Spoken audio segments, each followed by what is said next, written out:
समस्तीपुर गांव एक अनापढ़ आदमी गिरधारी अपने बेटे अपनी बेटी सीमा के साथ रहता था।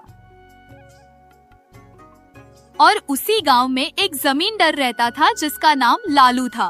वह बहुत ही घमंडी और लालची था। वह लोगों को पैसा देता था, लेकिन कुछ भी करके उनसे ब्याज बहुत अधिक लेता था।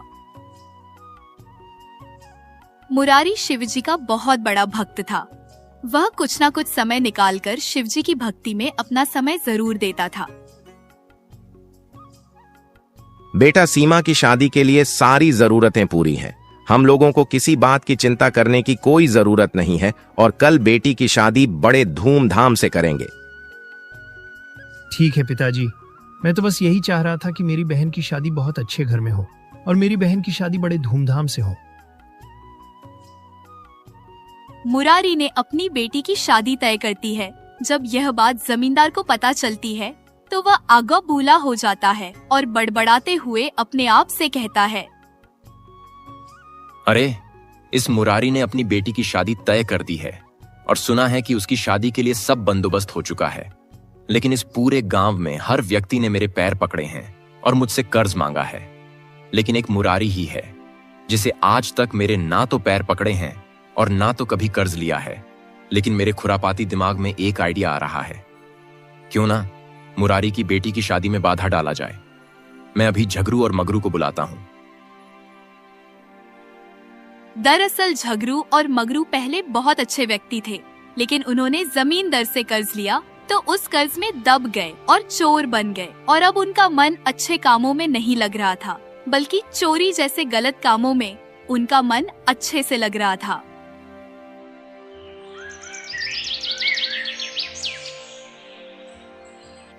ऐसा सोचकर जमींदार झगरू और मगरू को अपने पास बुलाता है और कहता है,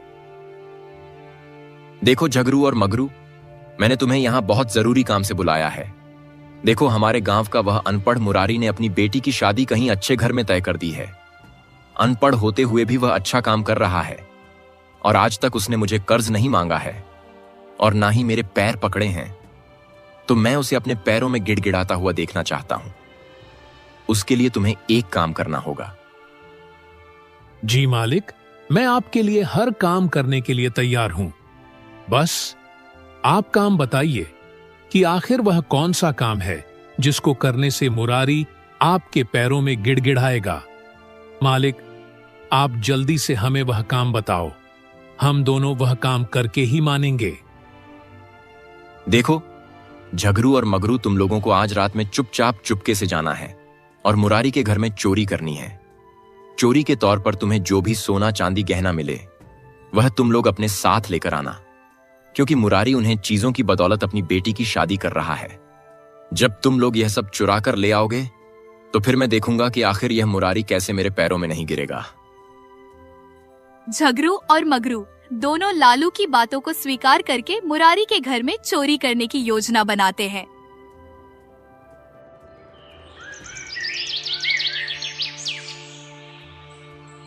फिर झगरू और मगरू रात के समय मुरारी के घर जाते हैं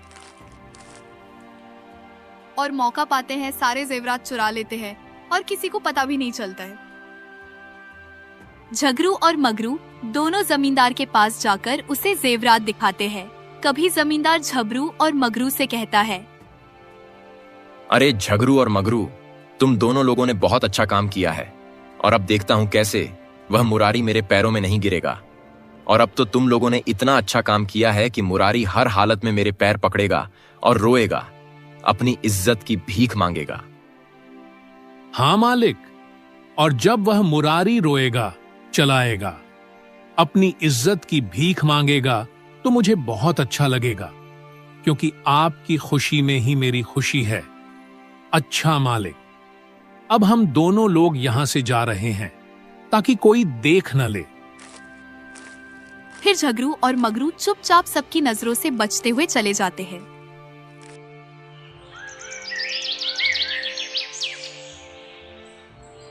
अगले दिन सुबह होते हैं। जब अपने जेब रातों के पास पहुंचता है तो उसकी आंखें फटी की फटी रह जाती है। वो देखता वहां रखे हुए जेवरात सभी गायब है। हाय रे बेटा, मैं मर गया, लुट गया, बर्बाद हो गया।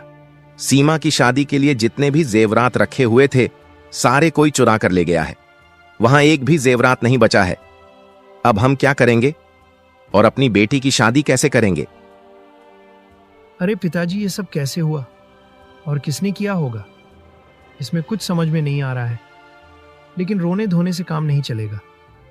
देखो, हम लोग यहाँ शादी तो नहीं रोक सकते हैं। अगर शादी रोक दे तो हमारी और हमारी बहन की बहुत बेइज्जती होगी। हमें कुछ भी करके सीमा दीदी की शादी करनी है। हाँ बेटा तो बिल्कुल ठीक कह रहा है कि हमें शादी नहीं रोकनी चाहिए, लेकिन मुझे समझ में नहीं आ रहा है अब जेवरातों के लिए पैसे कहां से इकट्ठा करें। हम लोगों ने बड़ी मेहनत से पैसे इकट्ठा किए थे और उन्हीं से जेवरात खरीदे थे। अब तो हमारे पास इतने पैसे भी नहीं हैं कि बेटी की शादी के लिए ज्यादा जेवरात खरीद सकें। देखो पिताजी, इसमें हमारी इज्जत का सवाल है और इसीलिए मेरे दिमाग में एक तरीका आया है जिससे कि दीदी की शादी बड़ी अच्छी और धूमधाम से हो जाएंगे। आप अभी जाइए जमींदार के पास और उनसे कुछ पैसे उधार ले लीजिए ब्याज पर, और फिर हम लोग कुछ ही दिनों में उनके पैसे कुछ भी करके लौटा ही देंगे, क्योंकि मौके का काम निकल जाए वही बहुत बड़ी बात है। हाँ बेटा, मुझे लग रहा है कि तुम बिल्कुल ठीक कह रहे हो। मैं अभी जमींदारों के पास जाता हूं।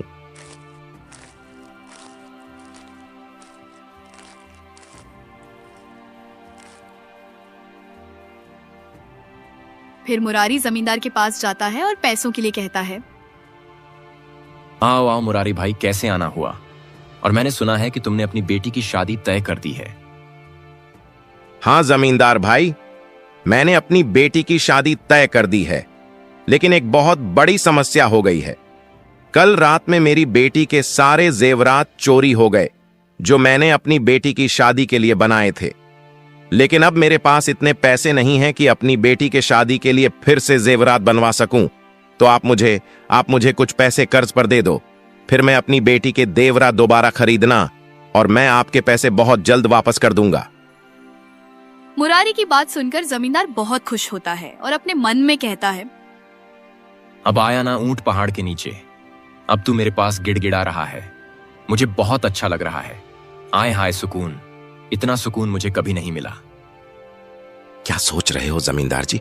क्या आप मुझे कर्ज पर पैसे नहीं दे सकते? अरे नहीं मुरारी, मैं तो तुम्हें पैसे देने के लिए तैयार हो गया हूँ। ये लो पैसे और अपनी बेटी की शादी धूमधाम से करो जाकर। अरे तुम्हारा बहुत बहुत धन्यवाद जमींदार भाई, अब मैं अपनी बेटी की शादी कर सकूंगा।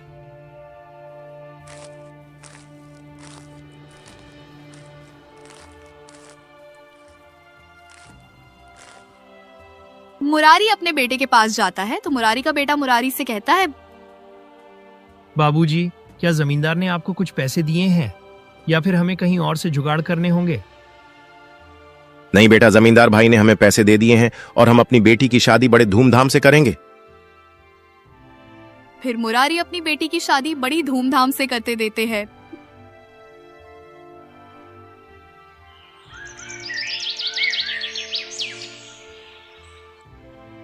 कुछ दिन बाद मुरारी के बेटे मोहन को जमींदार के पैसों की चिंता होती है तो वह मुरारी से कहता है, पिताजी, जमींदार साहब के पैसे बहुत दिनों के हो चुके हैं तो उनका कर्ज भी लौट आना है, इसलिए मैं आज गांव में काम देखने के लिए जा रहा हूं। अगर कहीं काम मिल जाएगा तो मैं काम करने लग जाऊंगा। ठीक है बेटा, तुम जो गांव में काम ढूंढ लो, अगर मिल जाए तो बेटा काम कर लेना। और कहीं में जमींदार भाई बहुत ही अच्छे इंसान हैं। उन्होंने मुझ पर भरोसा करके मुझे पैसे दिए थे और उनके पैसे समय पर लौटाने भी तो है। मोहन पूरे गांव में काम ढूंढता है लेकिन उसे कहीं काम नहीं मिलता है। क्या हुआ बेटा, तुम्हें कहीं काम मिला या फिर खाली हाथ ही वापस घर आए हो? पिताजी, बड़े दुख के साथ कहना पड़ रहा है कि मैं खाली हाथ ही घर आया हूं, लेकिन कोई बात नहीं, मैं आज ही शहर जा रहा हूं और वहां कुछ काम ढूंढ लूंगा और फिर वहीं से पैसे ले आऊंगा, क्योंकि जमींदार साहब के कैसे भी तो लौटने हैं। मुझे कोई चिंता नहीं है, बस पैसों की ही चिंता है। ठीक है बेटा, तुम जो काम करने के लिए लेकिन समय पर घर का भी ख्याल ले लिया करना।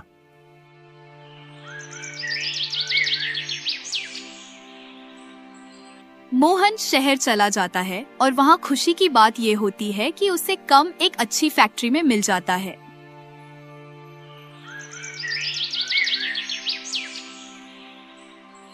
1 महीने बाद मोहन वापस अपने गांव चलता है और साथ में कुछ पैसे भी लेकर आता है। पिताजी मैं आ गया। आप कैसे हो? आपकी तबीयत ठीक रहती है ना? और जमींदार साहब ने आपको तंग तराश तो नहीं किया? हाँ बेटा, मैं तो ठीक हूं और जमींदार भाई बहुत ही अच्छे इंसान हैं, जिन्होंने मुझे पैसों की मांग तक नहीं की। और तुझे अच्छा काम मिला है ना, कोई ज्यादा मेहनत वाला काम तो नहीं मिला। अरे पिताजी, मुझे काम मिला है, लेकिन बिल्कुल सरकारी नौकरी जैसा मिला है, क्योंकि मुझे बैठकर सिर्फ बोरियों की गिनती करके उसको लिखना होता है। आप तो हो अनपढ़, लेकिन पिताजी आपने मुझे पढ़ा दिया। ये बहुत खुशी की बात है, क्योंकि अगर मैं भी आपकी तरह अनपढ़ होता तो मुझे भी मेहनत वाला काम करना होता। लेकिन पिताजी, अब आप चाहे अनपढ़ हो या पढ़े लिखे, आप तो मेरे पिताजी ही हो ना, और आपकी बदौलत आज मैं अच्छी नौकरी कर रहा हूं। अच्छा है बेटा, जो तुझे अच्छी नौकरी मिल गई है तो ठीक है बेटा। अब मैं जा रहा हूं जमींदार के पैसे वापस करने के लिए। पिताजी, आप जो पैसे वापस कर दो और मैं फिर से शहर जा रहा हूं, क्योंकि मैं आज की ही छुट्टी लेकर आया था और कभी फिर आऊंगा।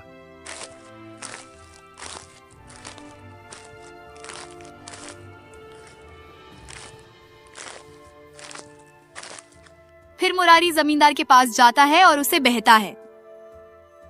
जमींदार जी, क्या हाल है? सब बढ़िया ही है ना?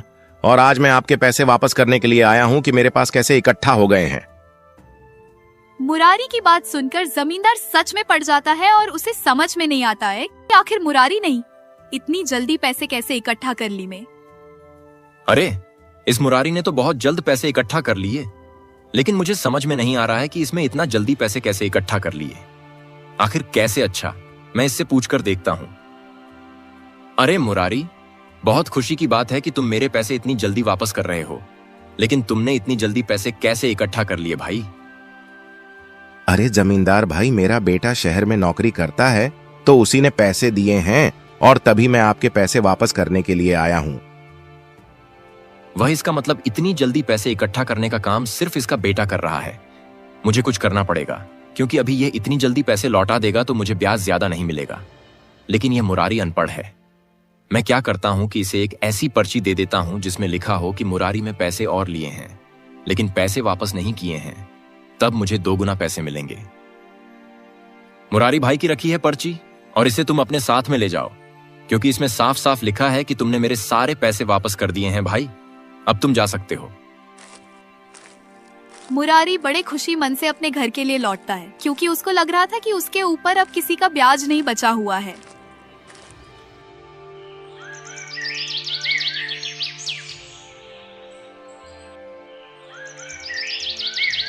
ऐसे ही कुछ दिन बीत जाते हैं।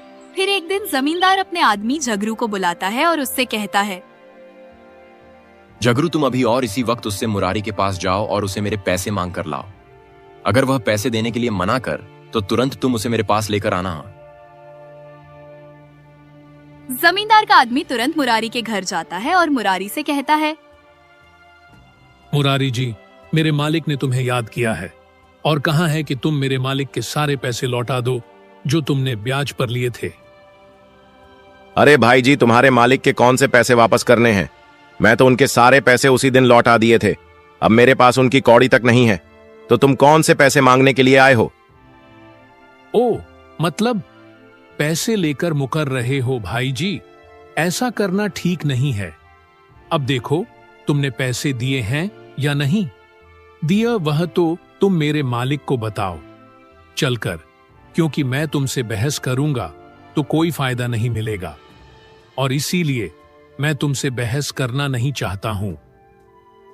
ठीक है, मैं अभी जमींदार भाई के पास जाता हूं और उनको सारी बात सही ढंग में बताता हूं। ठीक है झगरू, तुम अब यहां से जाओ।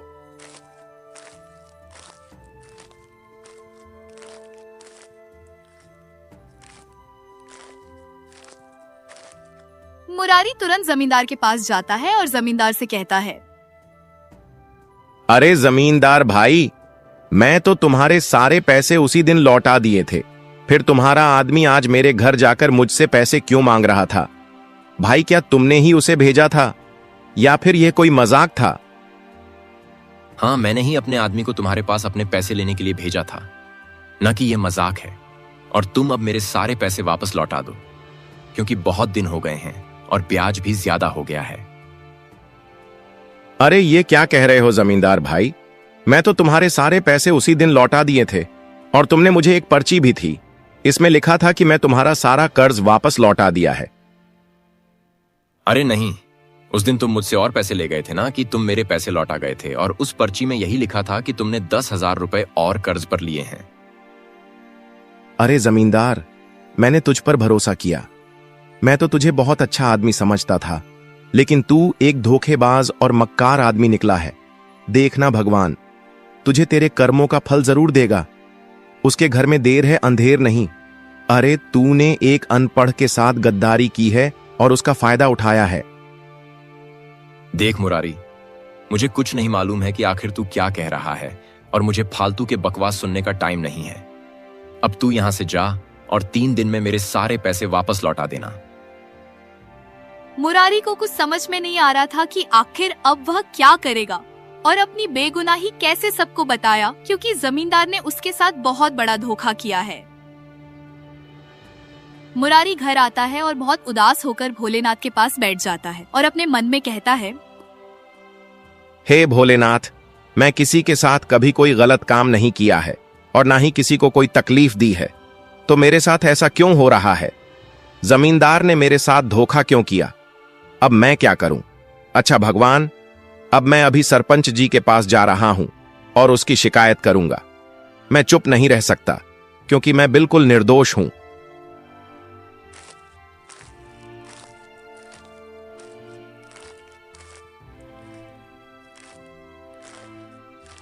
ऐसा सोचकर मुरारी सरपंच जी के पास जाता है और उसे बताता है, नमस्ते सरपंच जी, आज मेरे साथ बहुत बड़ा धोखा हुआ है। मैंने जमींदार से पैसे कर्ज पर लिए थे, लेकिन उसके 1 महीने बाद ही मैंने उसके सारे पैसे सूद समेत वापस लौटा दिए थे। लेकिन अब वह मुझ पर या आप लग रहा है कि मैंने उसके पैसे नहीं लौटाए हैं, बल्कि और पैसे लिए हैं। अब मुझे समझ में नहीं आ रहा है कि मैं क्या करूं। मैंने पैसे लौटा दिए थे। देखो मुरारी, मुझे तुम्हारी कोई बात ऐसे समझ में नहीं आ रही है। कल तुम वहीं अपनी बात बताना और फिर मैं उस जमींदार से भी पूछूंगा, फिर मैं अपना फैसला सुनाऊंगा।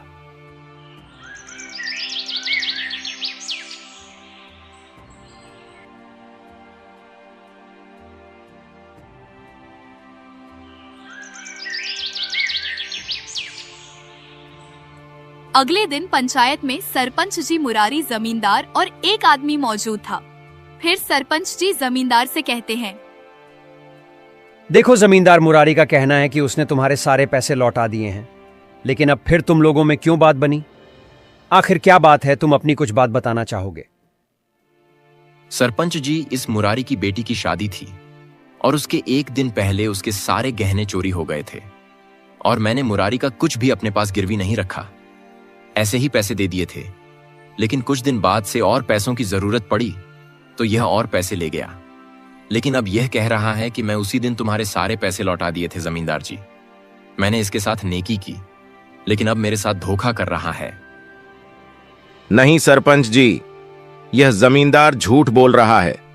अरे मेरे बेटे ने बड़ी मेहनत से शहर जाकर पैसे कमाए थे और वही पैसे मैं जमींदार को दे गया था, लेकिन और इसने मुझे एक पर्ची भी दी थी, और अब जो भी यह जमींदार बोल रहा है वह सरासर झूठ है।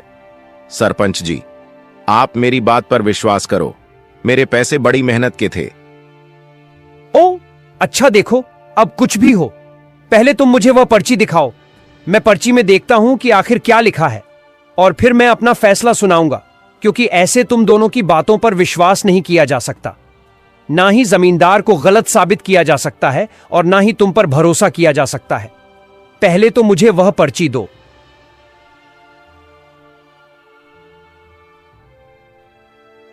अरे मुरारी, तुम जानते भी हो कि इस पर्ची में क्या लिखा है?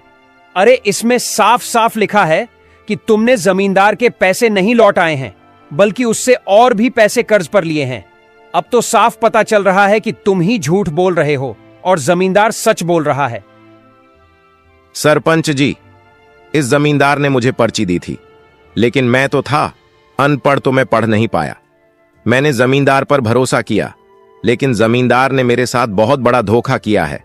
सरपंच जी, अब मैं क्या बताऊं, मैं तो अनपढ़ हूं, तो मैं कैसे पर्ची पढ़ पाता। देखो मुरारी, अब कुछ भी हो, लेकिन मैं तुम्हें एक और मौका दे रहा हूं। कल तुम अपनी बेब्राहिम का सबूत देना और फिर मैं कल अपना फैसला सुनाऊंगा। आज की पंचायत यहीं पर समाप्त होती है। सब लोग अपने अपने घर जाओ और अपना अपना काम करो।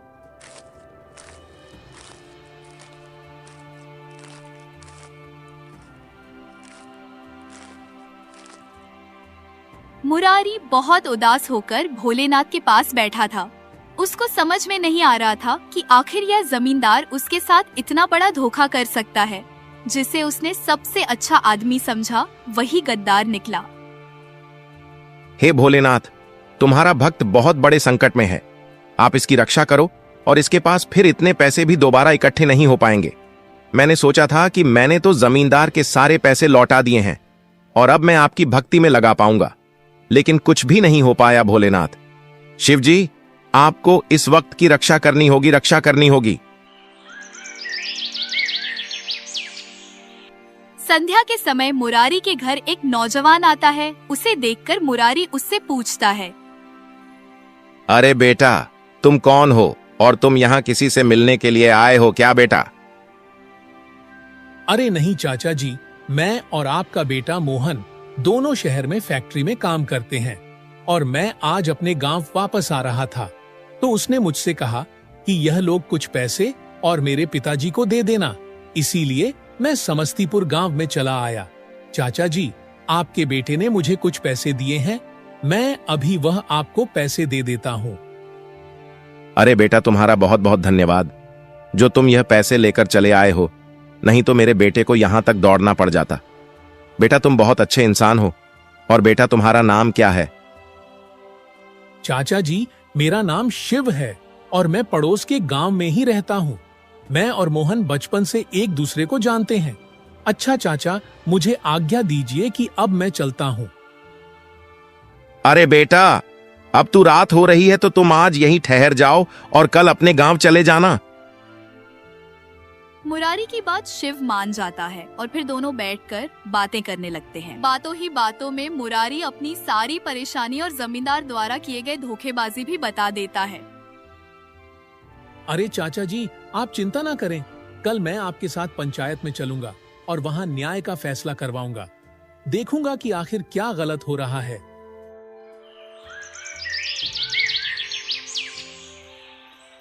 अगले दिन सुबह होते ही पंचायत शुरू होती है। सरपंच जी मुरारी से कहते हैं, क्यों मुरारी, तुम्हारे पास कोई सबूत है जिससे कि यह जमींदार गलत साबित हो जाए? सरपंच जी की बात सुनकर मुरारी तो चुपचाप खड़ा रहता है, लेकिन शिव बोलता है, देखो सरपंच जी, मुरारी चाचा अपनी जगह पर बिल्कुल सही है, लेकिन इस सरपंच ने उनके साथ धोखा किया है। इसने पर्ची पर गलत लिखा था, क्योंकि सरपंच जी मुरारी चाचा ने पैसे लौटा दिए थे। इसके और इसके बिस्तर के नीचे सारी पर्ची है, इसलिए लिखी हुई, जिस पर लिखा है कि कर्ज माफ नहीं हुआ है, बल्कि और ले लिया है। यह अनपढ़ के साथ ऐसा ही करता है। अगर यह न माने तो आप खुद जाकर देख लीजिए इसके घर में। शिव की बात सुनकर जमींदार घबरा जाता है और सोचने लगता है कि आखिर यह सभी बातें कैसे पता है। लेकिन अब उसकी सारी सच्चाई बाहर आ चुकी थी, तो जमींदार घबराते हुए कहता है, सरपंच जी, मुझे माफ कर दो। अरे मैं नहीं जानता था कि मैं इतना गलत कर रहा हूँ और मैं लालच में आ गया था। मुझे माफ कर दो। देखो जमींदार, तुमने गलती नहीं बल्कि बहुत बड़ी गलती की है और इसकी सजा तुम्हें भुगतानी ही है। अब तुम इस गांव से निकल जाओ और कभी भी नजर मत आना, क्योंकि तुम इतने पैसे वाले होते हुए भी एक गरीब पर अत्याचार कर रहे थे, गलत साबित करना चाहते थे। जमींदार को सजा सुनाई जा रही थी। तभी मुरारी देखा है कि शिव कहीं नजर नहीं आता। वह सोचता है कि वह अपने घर चला गया होगा, उसको ज्यादा जल्दी होगी।